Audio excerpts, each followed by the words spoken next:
Oh, hello. Good morning. Good morning. Well, good morning from Asia. Good evening if you're in the US. Good late night if you're in Europe.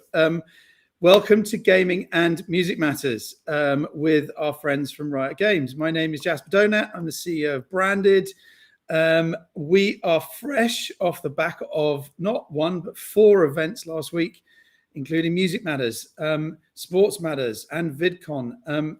Lot of the conversation was about the metaverse and opportunities for all sorts of people to succeed in an amazing space. A lot of conversation about Web3.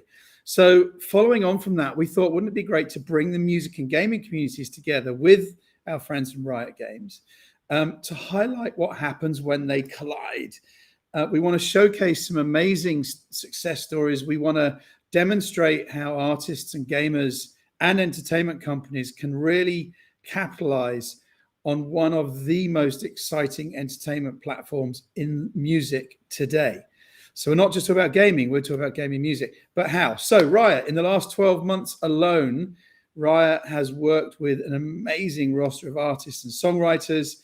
I'm going to name a few here, including Imagine Dragons, Pentakill, KDA, Asian artists that we've worked with, people like Weird Genius, MNL48, Eastburn, an entire album for Arcane on Netflix, plus partnerships with Warner Music, Spotify, and their very own record label, which we're going to talk about in a minute. They have delivered hundreds of millions, if not more, views across the board.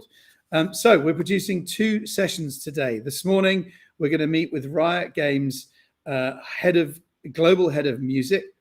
What a cool job.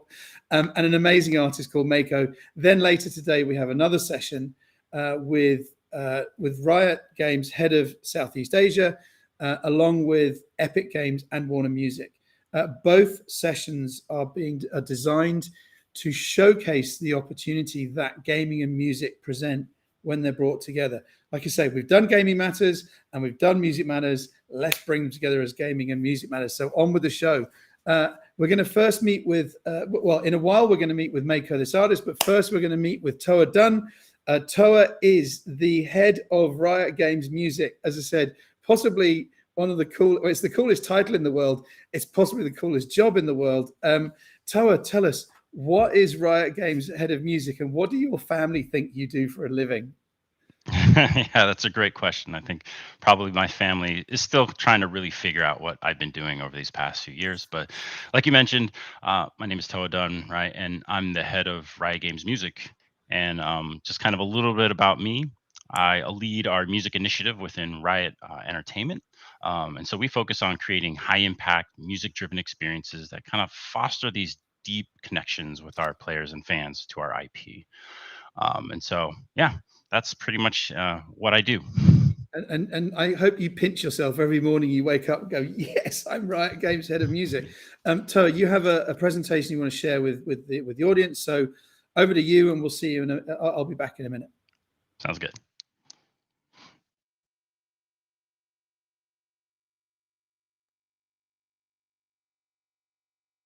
We can go to the next stage. Sweet.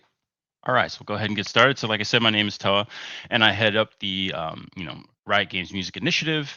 And basically, I've been here since early 2013, and played an integral part in developing and scaling all things music here at Riot, which includes music production, creative, marketing, as well as developing projects such as KDA, True Damage, and Pentakill, and much more. Next. Now, here at Riot, we aspire to be the most player focused game company in the world. Now, we're founded in 2006. Riot Games is a player focused video game developer, publisher, and esports tournament organizer known for our flagship title, League of Legends, which is now the most played PC game in the world and a key driver of the explosive growth of esports. Next. Now, in addition to League of Legends, we also recently launched a number of other popular games, including Valorant, Wild Rift, Legends of Runeterra, and Teamfight Tactics. But Riot is now so much more than just a gaming company. We've become a pop culture phenomenon across music, fashion, film, and art. And for many of us, music plays a big role in our experiences with games. And personally, I get transported back in time in my childhood when I hear music that's tied to Final Fantasy or Legends of Zelda, for example. And it's been exciting to see the overlap between the music and video game industries as it's accelerated over the past few years. Now, our journey in music started years ago when we first started exploring producing music for our champions as a way to further express who they were. Now, of course, as our League of Legends esports franchise grew in popularity, we started to incorporate music more directly in our overall brand with our League of Legends Worlds anthems starting back in 2014. Now, Riot Games is defining a tangible intersection between gaming and music. What we've achieved so far is just the tip of the iceberg. There is still so much to explore in terms of creating innovative experiences with music and gaming. What has been incredibly, actually exciting for Riot on the music front is how we can leverage tech and innovation to bring truly compelling experiences to our players. Now, we have done some interesting, music and game projects over the past year, but I'll get into that a little bit later. Now, I expect the trend to continue evolving in the near future as players start to expect more high quality music collaborations as part of their gaming experience. Next. Now, over the past 2 years, Riot has quickly ramped up our activity in the music space. We've launched a couple very successful virtual bands, KDA and Pentakill. Both bands released new EPs and albums in the past 12 months. Pentakill, our virtual metal band, dropped their comeback album Lost Chapter on all major streaming platforms, including Spotify and YouTube. KDA, a K-pop inspired girl band featuring League of Legends characters, won a Shorty Award for their song More, as well as charting #1 on Billboard. Now, to date, KDA songs have clocked over 500 million listens on Spotify alone, and their music videos have garnered over 1.2 billion views on YouTube. Now, KDA's success as a band has opened many doors for partnerships, including a t shirt line with Uniqlo and branded lines with Logitech and Secret Lab. They're also a RIAA certified gold record selling band. And in 2021, we officially launched our Riot Games music channels to house all our music related endeavors. And the goal is to build a community where fans can share and connect about their love for music. Next. And as mentioned earlier, our world's anthems have become a staple of our music offerings. Part of creating the Riot esports experience is to use music as a way to define the tone of the tournament and provide a hype track for our teams and fans to rally around. Since 2014, Riot Games has put out official songs ahead of League of Legends World Championships. From the first reveal of Warriors by Imagine Dragons in 2014 to the recently released 2021 anthem Burn It Down, Burn It All Down, featuring American alternative pop band Paris. Our anthem this year, Burn It All Down, garnered over 17 million views on YouTube since its premiere in late September. Pre COVID, we would also bring our collaborating artists on stage for the opening ceremony. This year, we held a virtual opening ceremony filmed in studio that featured live performances from Paris and Imagine Dragons. Our anthems help bring unique entertainment value to our tournaments while helping to widen the reach of our esports events. To support the growth of our esports music offerings, we signed a first of its kind multi year contract with Spotify in 2020 for an official League of Legends esports partnership. Next. Perhaps one of our most exciting projects this year is Arcane. Arcane is Riot's first ever animated TV show that is available on Netflix. We are proud to say that we have expanded our music portfolio into the entertainment sector as well. Next. Riot Games Music worked alongside our entertainment team to bring an array of collaborations with top artists to create a soundtrack worthy of the show.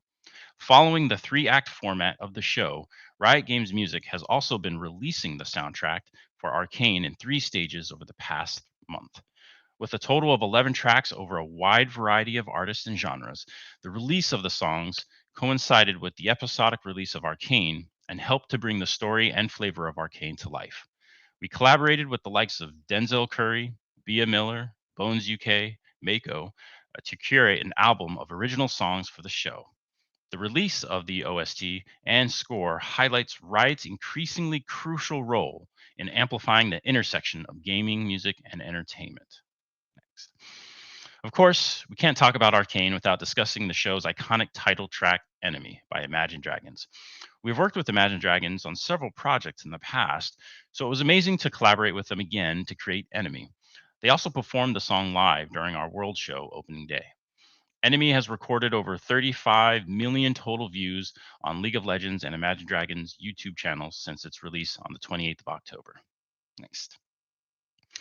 And as I mentioned earlier, we're really excited for the future of music and gaming, as we've only just started to show what we can really do in this space. And we invite our players and fans to join us in this journey. So thank you. Thank you, Toa. That's awesome, and thank you for sharing all that wonderful information. I've got a few questions for you, and then we'll say hello to Mako, one of the artists that you mentioned. But you mentioned this wonderful, very diverse range of artists in there, and Imagine Dragons, what have you. But how do you work with them? Do you bring them in? Do they come to you? How do you actually work with those artists? Yeah, it's actually a pretty fun collaborative process. I mean, for us, especially with a project like Arcane, as we're kind of developing and producing what is to become the show itself, a lot of times it's kind of figuring out what that moment is, right? We have these very specific kind of moments within each episode, and that moment, there's a certain emotion, there's a certain kind of something is going on there, and we really want to understand what that spot is. And so there we start to figure out, well, what kind of song should that be? What should really be the emotion and the creative behind that? And then you start to figure out, okay, what are the artists that we think that could perform on this song the way that we need it to be performed? And so you start to kind of curate like the right artists to work with. And then for us, it's really about building relationships. And I think that's really key and important. We want it to be a great collaborative process, right? We want them to feel like they are part of that song. And so it's really about deep collaboration. It's really about partnership and really understanding the creative that specific spot is, and hopefully, having magic happen. So. Well, that's you described that as the way that you'd be scoring a movie. Yeah, to an extent, right? I mean, it depends on the spot, but yeah, we were thinking about music from the get-go with Arcane, and so music plays a crucial role to it. It wasn't that, hey, let's create, a TV series and then, just kind of pluck music on it at the end. Music plays a key role, right? And for us, it's just understanding the impact that music has. And so, yeah, it's really clearly understanding, which a lot of kind of, with traditional composition and scoring, it's kind of the same kind of view as like, hey, there's an important moment, and what is that music supposed to be for that moment? So I think interestingly here, and again, I'm just picking up from the presentation, but the artist doesn't need to be a gamer. yeah, so there's not like a requirement, right? Say like, oh, if you play a game, therefore you're a better musician or a better artist, right? Like, but part of the relationship, is kind of having that empathy towards each other and understanding, right? Like, for someone who has maybe played League of Legends a lot, understands, some of the lore and understands that world, when you bring them in, we don't have to explain, we don't have to give them context, right? It doesn't mean they have to. There are plenty of people, and especially in the artist side, we find that as soon as you show them this and show them our world, they get it, right? And then that's what it's really about. So it's not that there's a requirement, do you play our game? But of course, if you play our game or know our game or any of that, that's just going to help. Right? Fantastic. So how do you think you're disrupt? I mean, it's clear that you are disrupting the music business, but how do you think you're disrupting it, and where's it leading to? Well, I'm pretty bullish and like excited for just the overall like what this collision of music and gaming, right? Like I think there's just a lot of opportunity when you think about, I think even a lot of people when they look at Riot or what, maybe the first impression, they're like, oh, okay, music inside a video game. And that's only part of the opportunity, right? Like we've talked about esports, right? So if you are used to more traditional kind of sports and television broadcast, right? How music is used there, and for us, in the stateside, like the Super Bowl and the halftime show, and how music provides an entertainment kind of performance and excitement factor to that.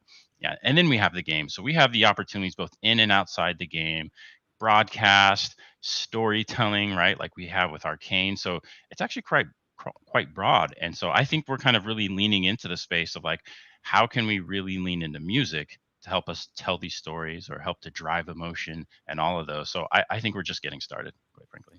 Fantastic. So as we just flashed up there, and I completely forgot to ask, if you are watching, please do get your questions in for Toa and later for Mako, and we'll try and get them in.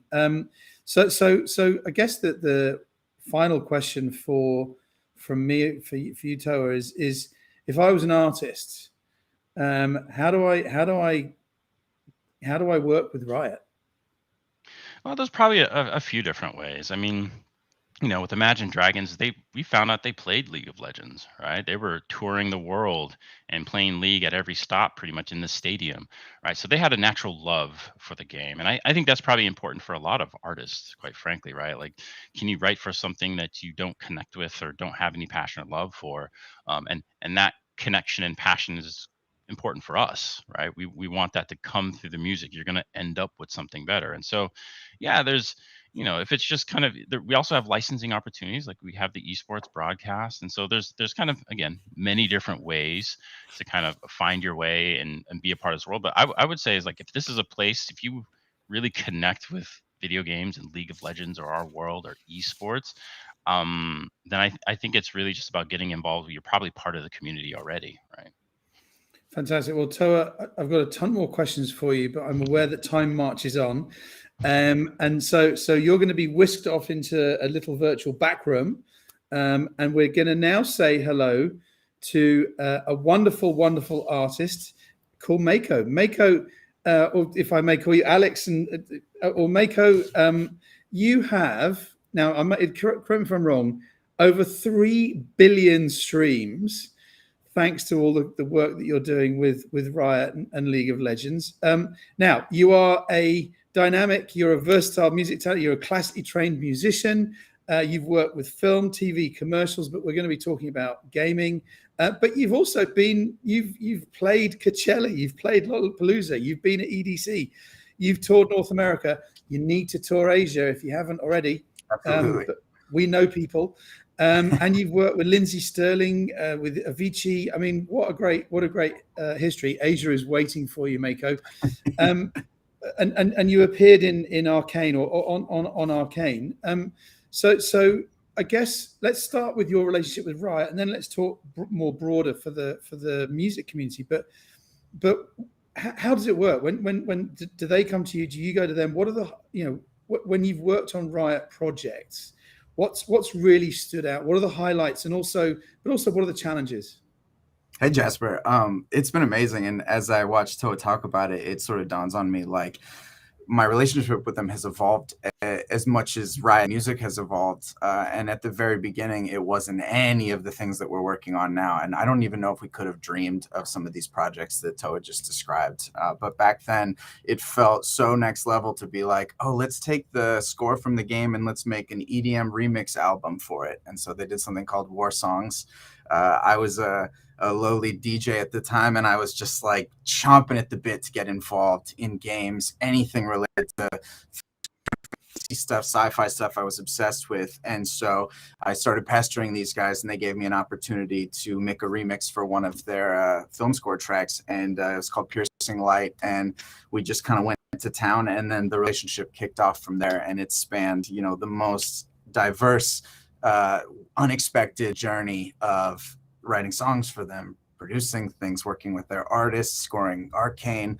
It's just the most multifaceted kind of relationship, which I've discovered is what sort of really fulfills me creatively. So couldn't be happier to be working with them this many years.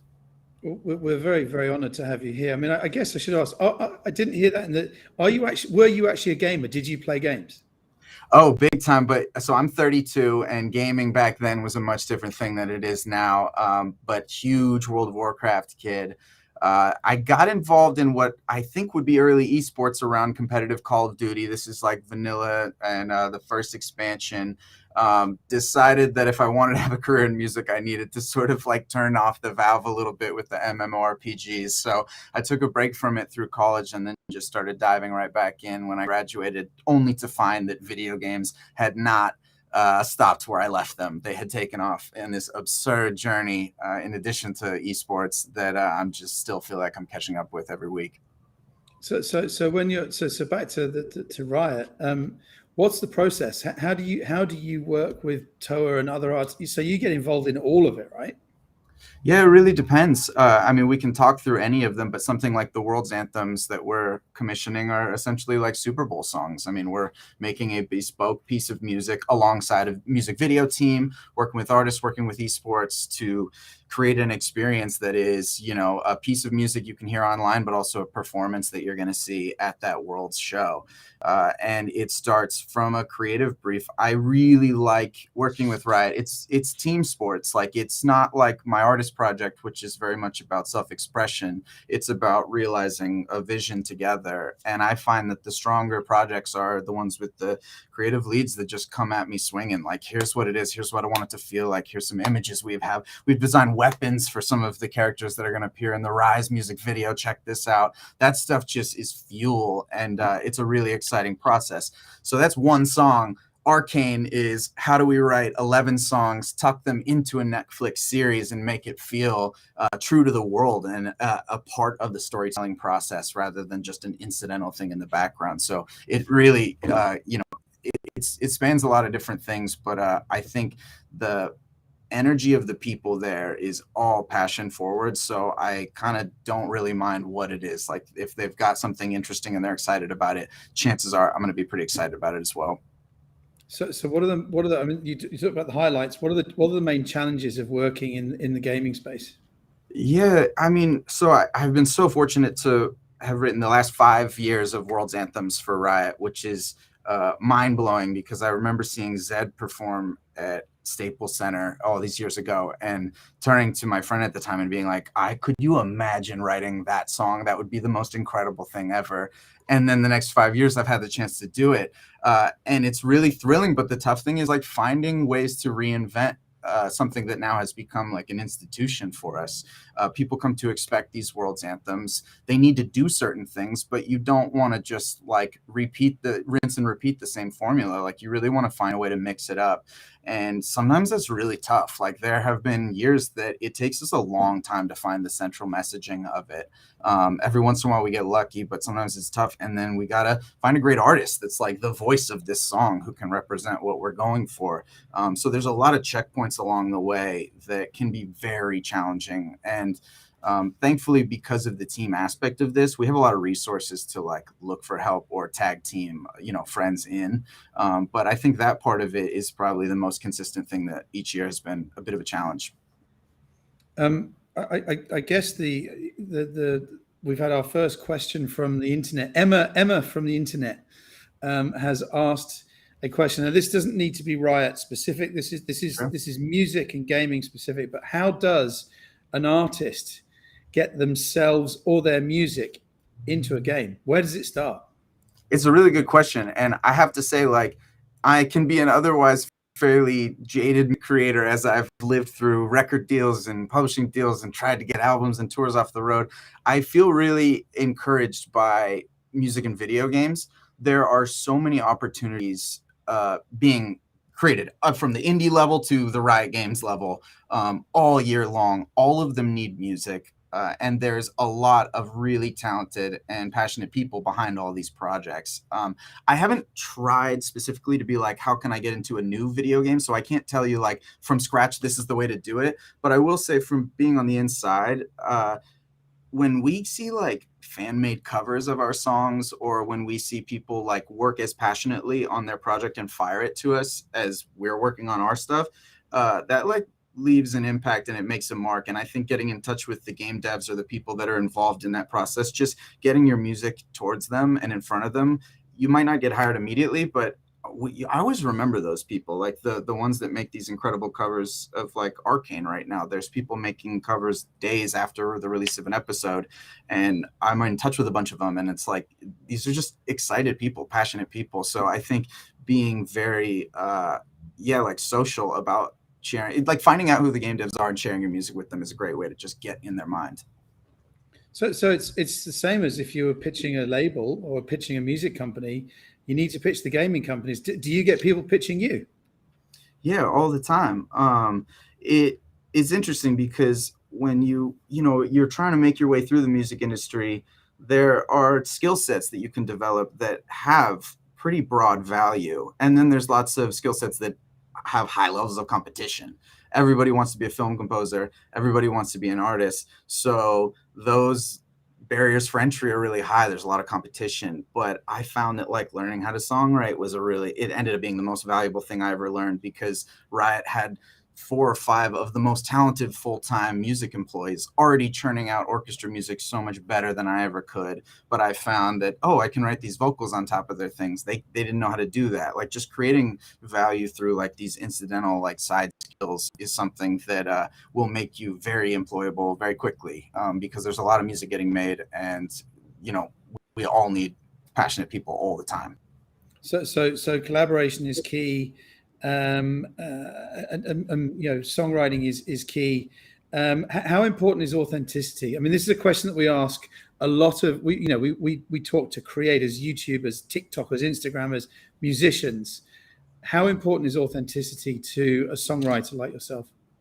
I'm sure like everyone's going to agree authenticity is key, but I found that the style of the authenticity in gaming music is specific. Like we don't really our audience doesn't seem to need like the most cutting edge production and vocal and stuff that top 40 radio demands. Like top 40 radio is extremely cutting edge. What our audience wants is like our heart on a platter right in front of them. Like whatever our song is trying to be, whether it's a K-pop song or some film score or a rock anthem, like if you just try and do that the best you possibly can, your audience will really love you for it. And in the same way that you can tell when a game is really labored on or a movie is really labored on, you can tell when a piece of music comes from the heart and is really labored on. And that vein of authenticity, I think, is like everything in video game music.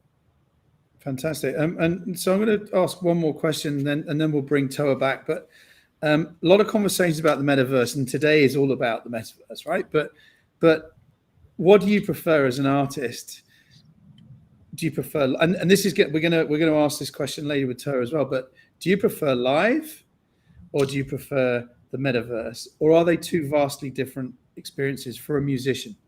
Yeah, to me, my opinion of it is that we're talking about two different mediums that coexist in really brilliant ways. I mean, a live experience will create something that I don't believe a metaverse experience can, and vice versa. I mean, I just started diving in hardcore to VR gaming recently, and it's not that, oh my God, this is going to replace my PlayStation 5, but there is a type of experience and level of immersion that is brand new. Like it's bringing in new mediums, and the way that you can tell stories or engage somebody is different. And so I'm really excited for what metaverse and music will be like together, but I don't really see it as something that's like competitive with a live experience, because I think everybody that loves going to concerts and everybody that's missed going to concerts the last couple of years can attest to like how special that is as well.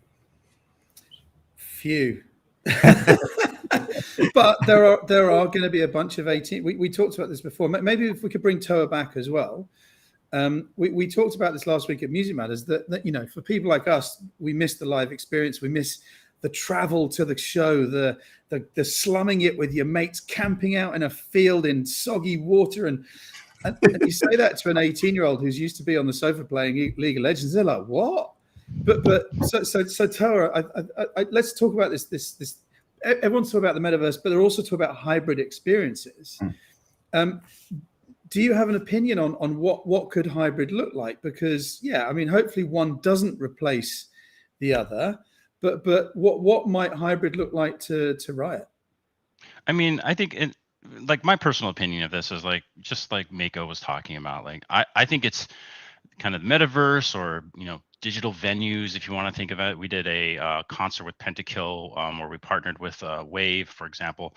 I think this is all additive value. There are people who are like, if you've been to EDC, for example, in person, physical, like that immersive feeling, the metaverse and current kind of like in VR, like they do something, but it's not that. They do something kind of different. So I think people will like both. Some people will prefer another.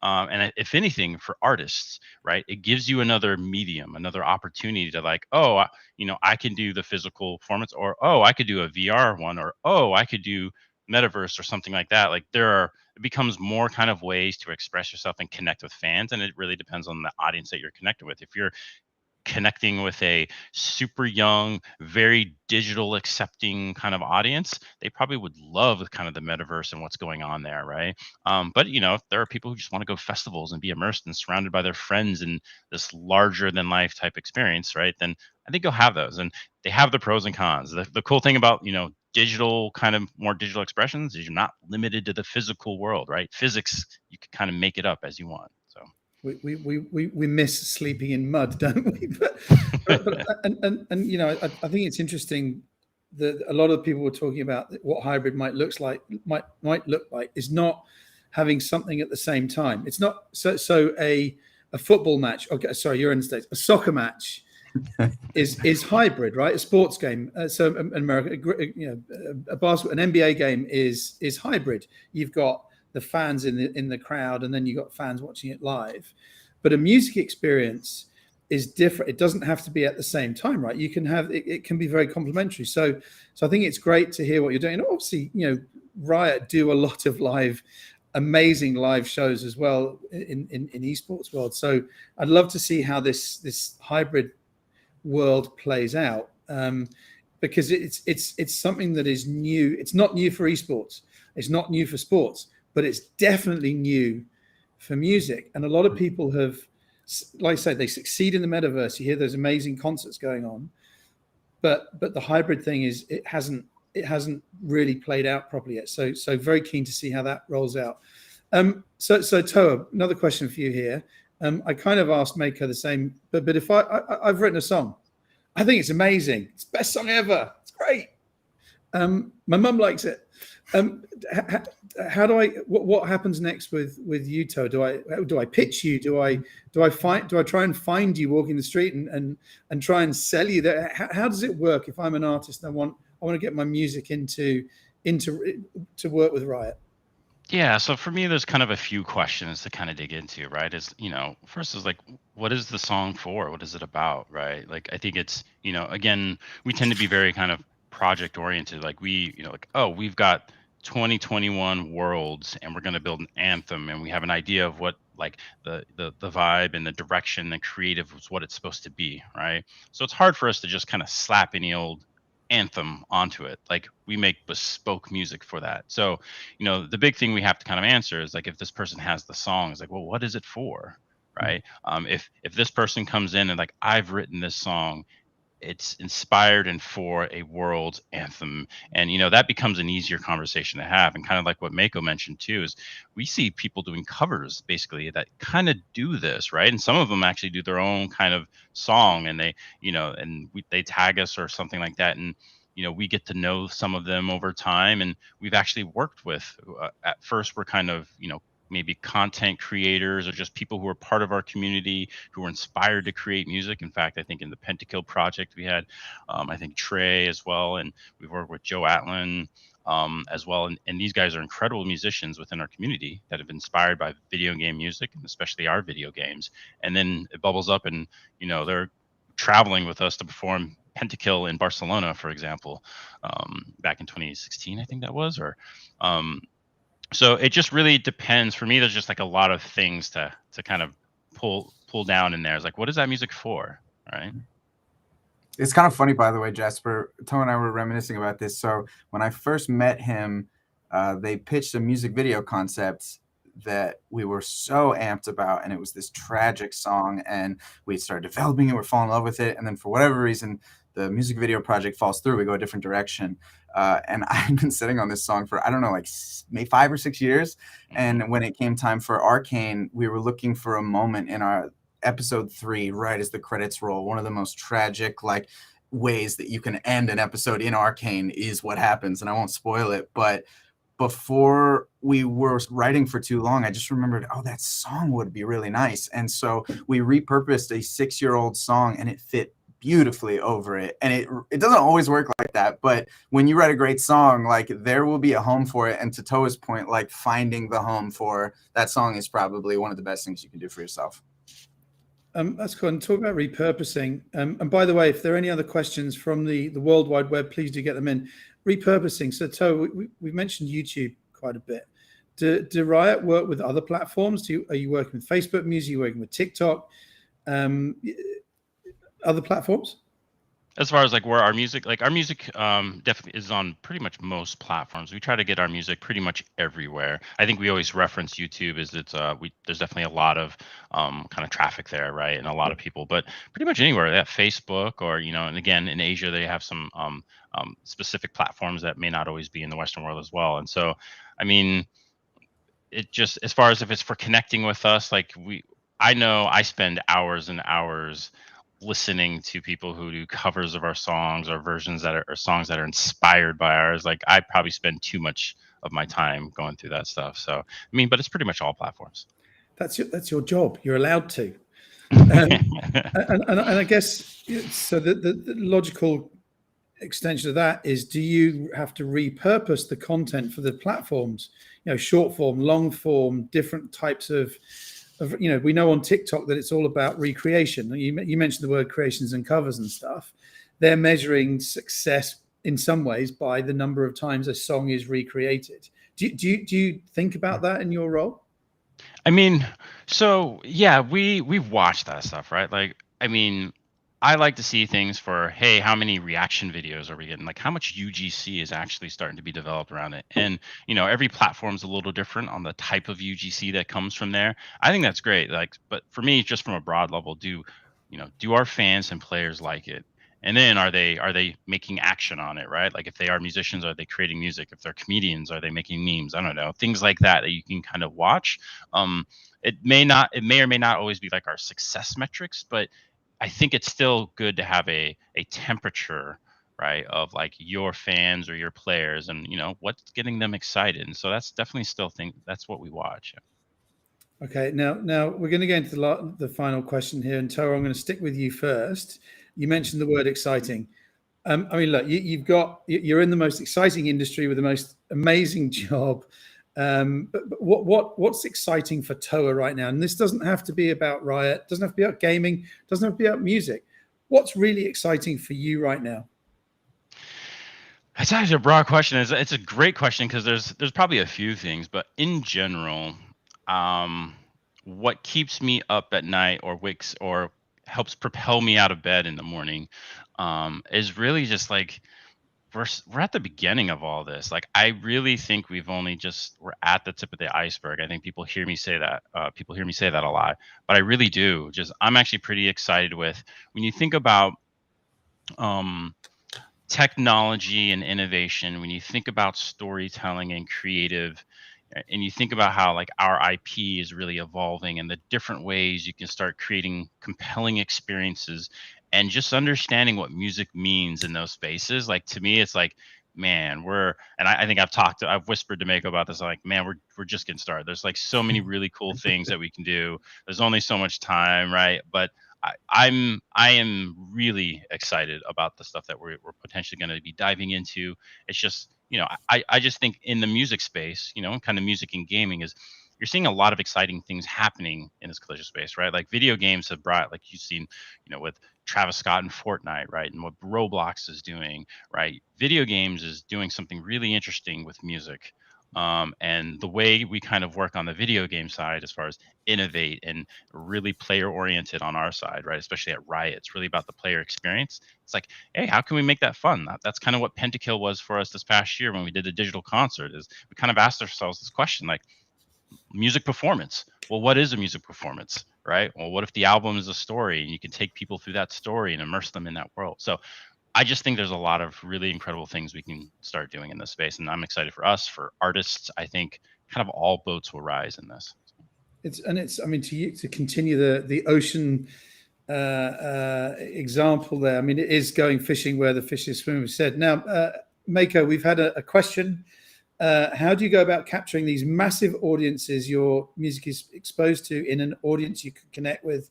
Do you look at your approach to live shows differently because of the gaming background your audience comes from, your old TM?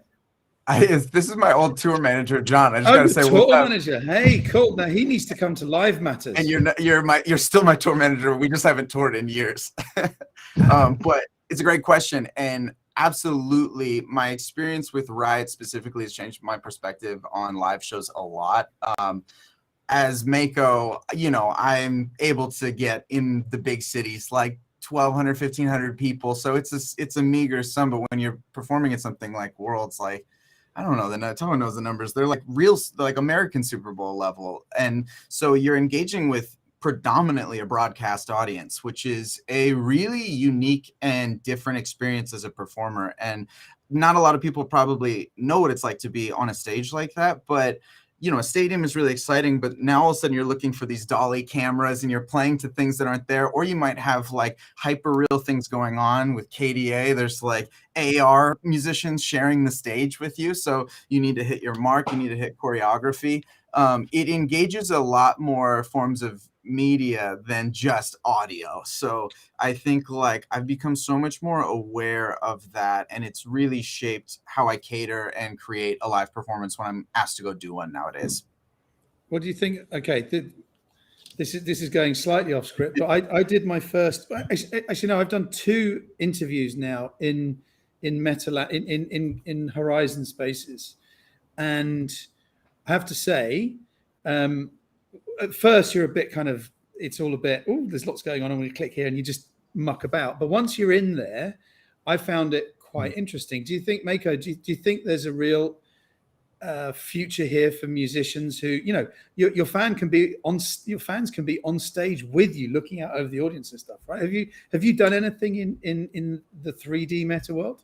I haven't done anything myself, but I could not agree more that it is definitely the next kind of wave that I think we're going to see. And something about the experience of COVID made so many artists start to get more acquainted with technology in general, and intersect with gaming just in terms of streaming regularly, putting on live performances, streaming performances, stuff like that. So as musicians are getting more comfortable with it, I think you're going to see them also explore these spaces a bit. And yeah, it's really exciting. I have a friend, we have a colleague at Riot named Ray Chen, who's one of the most phenomenal virtuosic violinists you'll ever find, and he's developing this app called Pocket Conservatory, which is basically like this live streaming platform where kids can go in and start practicing violin, and other people can listen and can feedback and can engage with them. And so he's taking the practice room, and I came from a conservatory. There's nothing darker in this world than a conservatory practice room, and he's bringing it into a virtual space and actually allowing a way to learn, like by actually having people enter that space with you. So I think stuff like that is just going to start, surging in. I think we may have met him, but that I need to go back in my memory there. Toa, same for you. The Oculus and using those amazing environments. Are you guys exploring that? Have you already done stuff there, or? No, we haven't done anything in the kind of the VR space yet or anything like that. But I think absolutely there's a great opportunity for artists and just for music altogether, right? Again, it's additive. It's another way to kind of immerse themselves in an environment, and then music can just like really ramp up that experience. So I think that's a pretty good opportunity for artists. Fantastic. Well, we're going to carry on exploring these opportunities. Doing sessions like this in that world is actually really cool. I mean, but you end up with kind of avatars, you muck about with the avatar, and it's quite hard to take it seriously right now, but it will be absolutely on the ball. And final, so Mako, I didn't ask you, so you get the final word. What's up next for Mako, and what's really exciting for you right now? It's funny because Toa is the guy that knows what's up next, and I'm the person that waits to get brought into their office and they go, check this out. This is what we've been developing this whole time.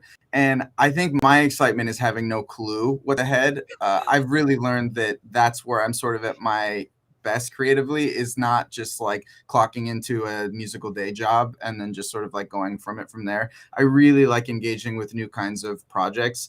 And I just have to say, like, as whoever's listening that is a musician, like, they can relate to, you spend so much of your life sort of like daydreaming about your career, like your dream job in music. And I think over the last couple of years, like, I've just been so grateful to like to take a look and go, oh crap, like this is it. Like I really feel like I have kind of like stepped into the space that I always dreamed of when I started writing music. And so it's just a really gratifying feeling. And then I think from here, it's about turning the valves in different combinations and just seeing what can we do next? Like how can we get our music into crevices that we haven't before? And how can we use the relationships that video game companies have with audiences to play on those and to just create content that nobody could have ever imagined? I think that stuff is just like so thrilling.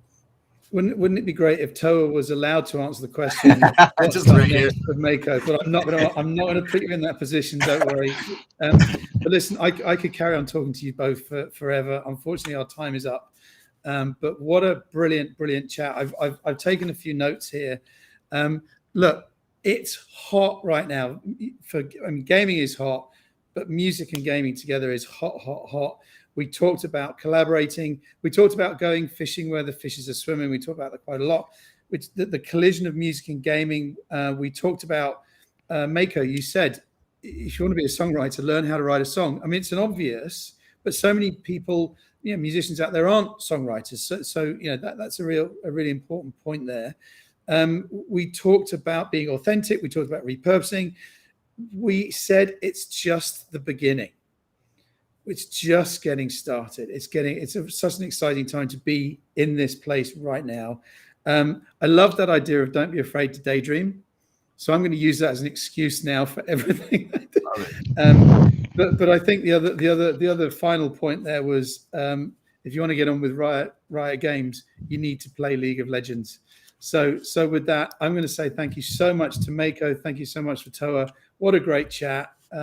And up later this afternoon, we're going to be meeting with the head of Riot Games Southeast Asia, along with Epic Games, along with Warner Music, to continue this wonderful conversation about the collision of music and gaming. But again, Mako, Toa, thank you so much for your time today. Thanks, Jasper. Thanks for having us.